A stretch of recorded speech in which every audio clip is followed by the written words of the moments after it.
টাকা উড়ানো সহজ, উপার্জন নয়। শিল্পপতি লোহানী স্যারের ছেলের জীবনের একটি গল্প আপনাদের কাছে তুলে ধরলাম। ঘটনাটি 1997 সনের। আমি আমার শিল্পপতি বাবার লোহানী স্যারের একমাত্র ছেলে রবিন চৌধুরী। তখন আমি এ লেভেলের ছাত্র। একে তো শিল্পপতির ছেলে, তার ওপর ইংলিশ মিডিয়ামে পড়াশুনো করি, ভাবই আলাদা। ফ্রেন্ডস নিয়ে ক্লাবে ক্লাবে পার্টি, ট্যুর, নতুন নতুন ড্রিঙ্কস করা, সব কিছু মিলিয়ে অন্যরকম একটা মস্তির লাইফ কাটছিল। বন্ধুদের মধ্যে আমার লিডার একটা ভাব ছিল। তার কারণ আমি সবচেয়ে বেশি খরচ করতাম। একদিন প্ল্যান করলাম বন্ধুরা মিলে থাইল্যান্ড যাব ট্যুরে, আর আমার এবারের বার্থডে সেখানেই সেলিব্রেট করব। এর মধ্যে আমার দুই বন্ধু একটু গরিব, তাদের খরচ আমাকেই বহন করতে হবে।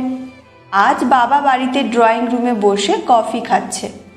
বাবার সামনে যেতেই আমি কিছু বলার আগে বাবা বলল, অ্যামাউন্ট কত? না মানে বাবা, সামনে আমার জন্মদিন তো, তাই মানে এই আর কি। বাবা উচ্চস্বরে রেগে গিয়ে বললেন, আমি তোমাকে জিজ্ঞাসা করেছি অ্যামাউন্ট কত? 2 লক্ষ বাবা। জাতির শ্রেষ্ঠ সন্তান তুমি, জন্ম নিয়ে এই জাতিকে কৃতার্থ করেছ। তোমার জন্মদিনে মাত্র 2 লক্ষ টাকা খরচ হবে, কম হয়ে গেল না? এর মধ্যে মা চলে এসেছে। কি হয়েছে? আমাদের একমাত্র ছেলে, এই সম্পদ সব কিছুই তো একদিন ওর হবে, দিয়ে দাও, ওর মনে কষ্ট দিও না। আমি যদি আমার ছেলেকে একটা উড়ন্ত বিমানের পাইলটের সিটে বসিয়ে তোমার ছেলের ওপর প্লেনের দায়িত্ব দিয়ে নেমে পড়ি, তখন কেমন হবে তুমিই বলো? শোনো রবিনের মা, এই সম্পদ একদিনে আসেনি, এর দায়িত্ব নিতেও নিজেকে যোগ্য করে তুলতে হয়।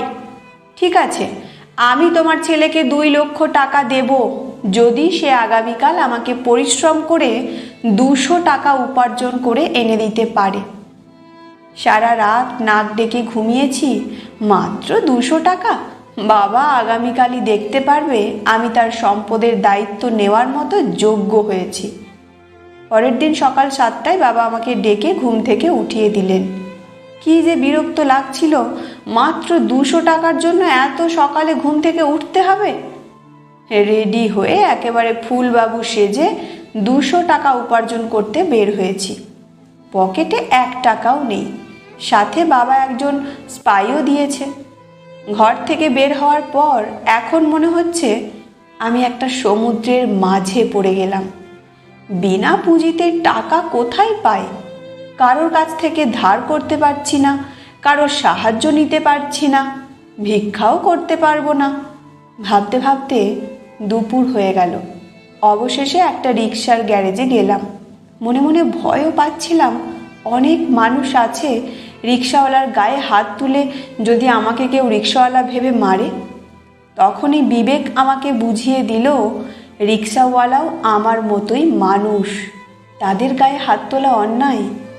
রিক্সার গ্যারেজে গেলাম, কিন্তু অপরিচিত মানুষকে তারা রিক্সা দেবে না। হঠাৎ মাথায় বুদ্ধি এলো, রিক্সা না পেয়েছি তো কি হয়েছে, রিক্সা ঠেলতে তো পারবো। আমি আমার বাবার একমাত্র সন্তান, এত সহজে হার মানব না। তখন উঁচু উঁচু ব্রিজগুলোকে পিছন থেকে একজনকে রিক্সাওয়ালার সাথে ঠেলে উঠিয়ে দিতে হতো। বিনিময়ে যাত্রীরা 1 টাকা করে দিত। জীবনে কোনো কাজ করিনি, 1 গ্লাস জলও নিজে ঢেলে খাইনি, আর আজ তপ্ত রোদে রিক্সা ঠেলেছি। এইভাবে 1 ঘন্টায় 10টা রিক্সা ঠেলে 10 টাকা উপার্জন করেছি। 11 নাম্বার রিক্সা ঠেলতে গিয়ে পড়ে হাঁটু ছিঁড়ে গেল। আবার উঠে দাঁড়ালাম। যখন যাত্রী আমার হাতে 1 টাকার একটা কয়েন দিচ্ছিল, তখন চোখ দিয়ে কেন যেন কান্না চলে এলো। ঘণ্টাখানেক পর হাঁটুর ব্যথা আরও তীব্র হতে লাগলো। সন্ধ্যা পর্যন্ত গুনে দেখি মাত্র 40 টাকা হয়েছে। আর পাচ্ছি না। প্রচণ্ড ক্লান্ত হয়ে মনে হচ্ছে শরীরও যেন নিজের সাথে প্রতারণা করছে, আমার সঙ্গ ছেড়ে দিচ্ছে। অবশেষে 40 টাকা নিয়ে বাড়ি ফিরে গেলাম।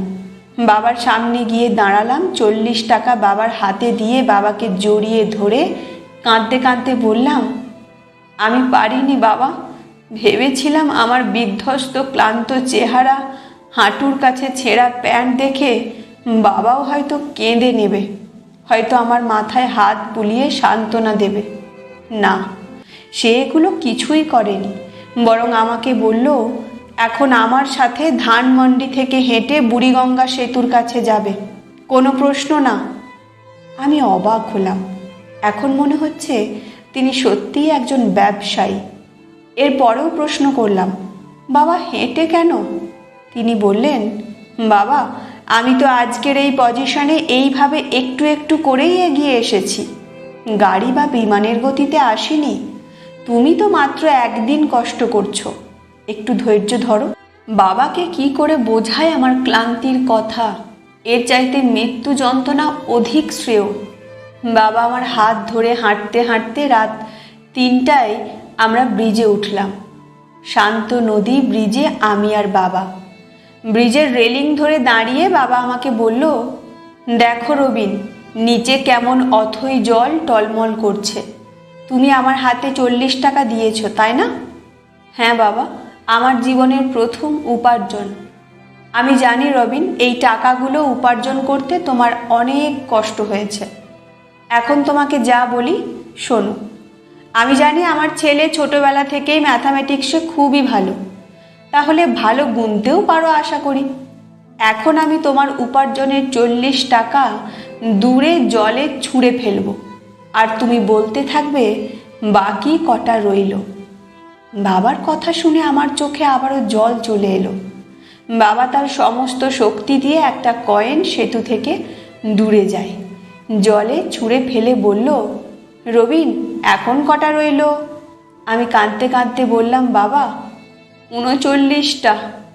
এইভাবে এক এক করে আমার চোখের সামনে আমার জীবনের প্রথম উপার্জিত এত কষ্টের সব টাকাগুলো জলে ফেলতে লাগলো, আর আমি এক এক করে গুনছি। এমন একটি পরিস্থিতির বর্ণনা দেওয়ার ভাষা আমার জানা নেই। শুধু জানি আমার চোখ থেকে ঝরে পড়া প্রতিটি অশ্রু যেন কেরোসিনের মতোই আমার হৃদয়কে পুড়িয়ে ছাই করে দিচ্ছে। বাবা আমার গায়ে কোনো দিন হাত তোলেননি, কোনো দিন একটা বকাও দেননি।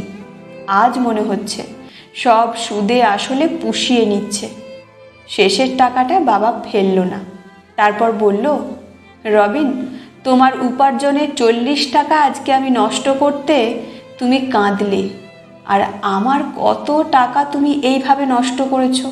কোথায়? আমি তো একবারও কাঁদিনি। তোমার অনুভূতিতে যেমন কষ্ট লেগেছে, আমারও ঠিক তেমনই অনুভূতি আছে কষ্ট উপলব্ধি করার জন্য। তোমার শেষের টাকা আমি রেখে দিলাম। এটা আমার সন্তানের প্রথম উপার্জিত টাকা। এটা একজন পিতার জন্য গর্বের একটা প্রাপ্তি। এটা স্মৃতি হিসাবে আমি মৃত্যু পর্যন্ত সাথে রাখব। তুমি কাল তোমার মায়ের কাছ থেকে 2 লাখ টাকা নিয়ে নিও। বাবার এই কথাগুলো শোনার পর নিজেকে বড় বেশি অপরাধী মনে হচ্ছিল। আবেগ আর ধরে রাখতে পারছিলাম না। আমি বাবাকে জড়িয়ে ধরে চিৎকার করে কান্না করতে করতে বললাম, বাবা আমার টাকা আর লাগবে না। আমি এতদিন স্কুলে কলেজে কিছুই শিখিনি যেটা তুমি আজ শেখালে। তুমি পৃথিবীর শ্রেষ্ঠ বাবা। একজন আদর্শ বাবার চাইতে বড় শিক্ষক কেউ হতেই পারে না। একজন আদর্শ পিতাই পৃথিবীর শ্রেষ্ঠ শিক্ষক।